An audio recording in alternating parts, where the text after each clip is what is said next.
Episode 97. Reading magazines under the table as well? Snape added, snatching up the copy of Witch Weekly. A further 10 points from Gryffindor. Oh, but of course. Snape's black eyes glittered as they fell on Rita Skeeter's article. Potter has to keep up with his press cuttings. The dungeon rang with the Slytherin's laughter, and an unpleasant smile curled Snape's thin mouth. To Harry's fury, he began to read the article aloud. Harry Potter's secret heartache. Dear, dear Potter, what's ailing you now? A boy like no other, perhaps. Harry could feel his face burning now. Snape was pausing at the end of every sentence to allow the Slytherins a hearty laugh. The article sounded 10 times worse when read by Snape. Harry Potter's well-wishers must hope that next time he bestows his heart upon a worthier candidate. How very touching, sneered Snape, rolling up the magazine to continued gales of laughter from the Slytherins. Well, I think I had better separate the 3 of you, so you can keep your minds on your potions rather than your tangled love lives. Weasley, you stay here. Miss Granger, over there beside Miss Parkinson. Potter, that table in front of my desk. Move, now. Furious, Harry threw his ingredients and his bag into his cauldron and dragged it up to the front of the dungeons to the empty table. Snape followed, sat down at his desk and watched Harry unload his cauldron. Determined not to look at Snape, Harry resumed the mashing of his scarab beetles, imagining each one to have Snape's face. All this press attention seems to have inflated your already over-large head, Potter, said Snape quietly, once the rest of the class had settled down again. Harry didn't answer.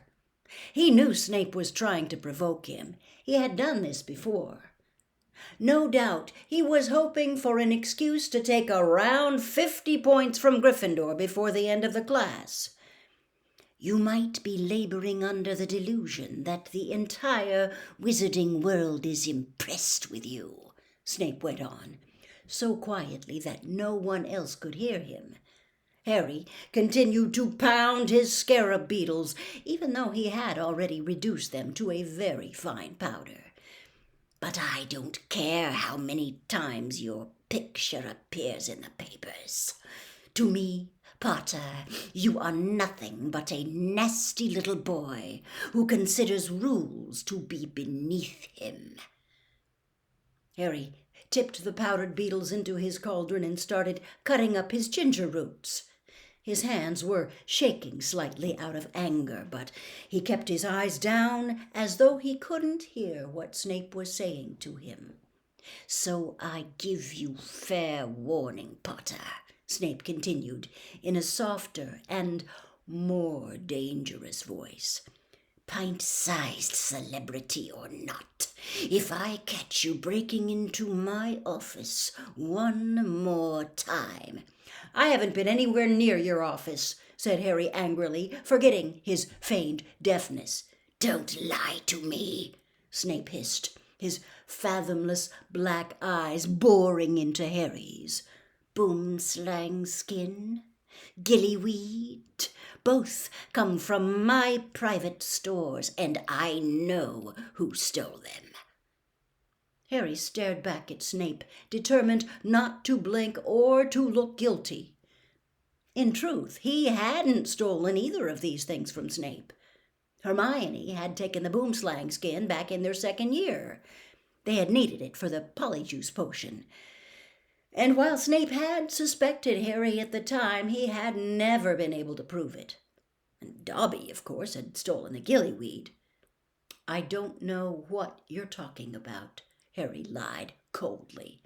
"You were out of bed on the night my office was broken into," Snape hissed. "I know it, Potter.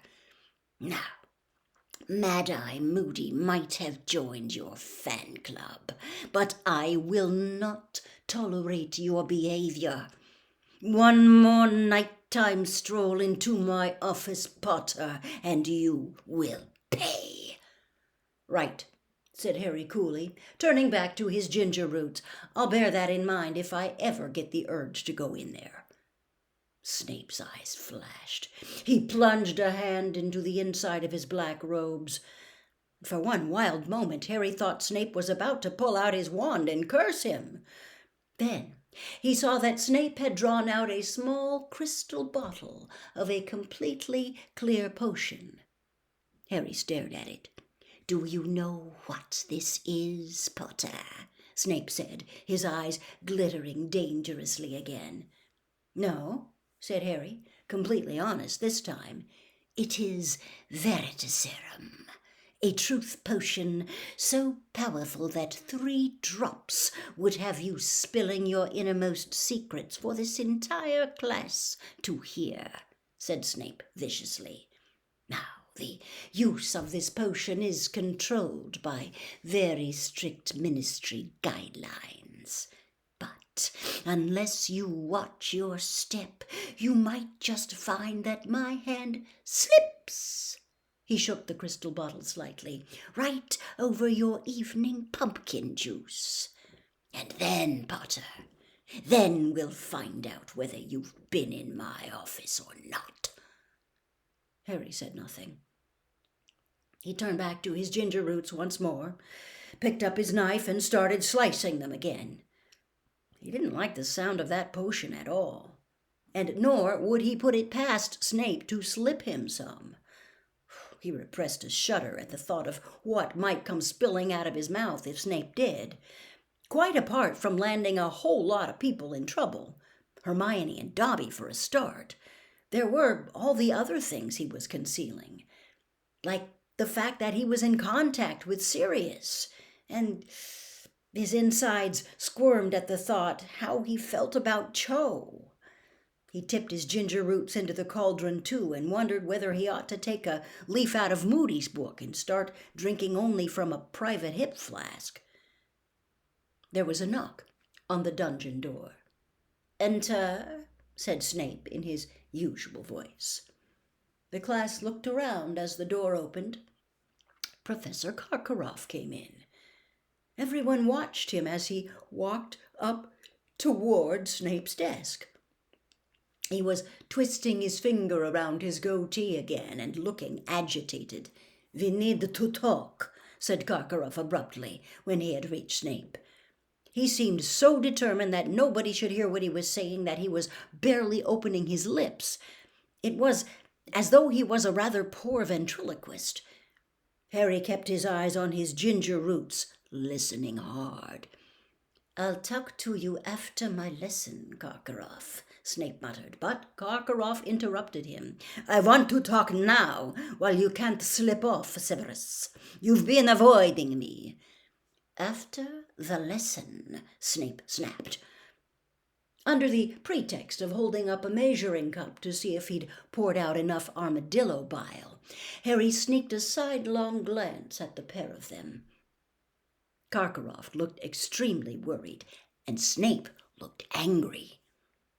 Karkaroff hovered behind Snape's desk for the rest of the double period. He seemed quite intent on preventing Snape slipping away at the end of class. Keen to hear what Karkaroff wanted to say, Harry deliberately knocked over his bottle of armadillo bile within 2 minutes to go to the bell, which gave him an excuse to duck down behind his cauldron and mop up, while the rest of the class moved noisily toward the door. "What's so urgent?" he heard Snape hiss at Karkaroff. "This," said Karkaroff. And Harry, peering around the edge of his cauldron, saw Karkaroff pull up the left-hand sleeve of his robe and show Snape something on his inner forearm.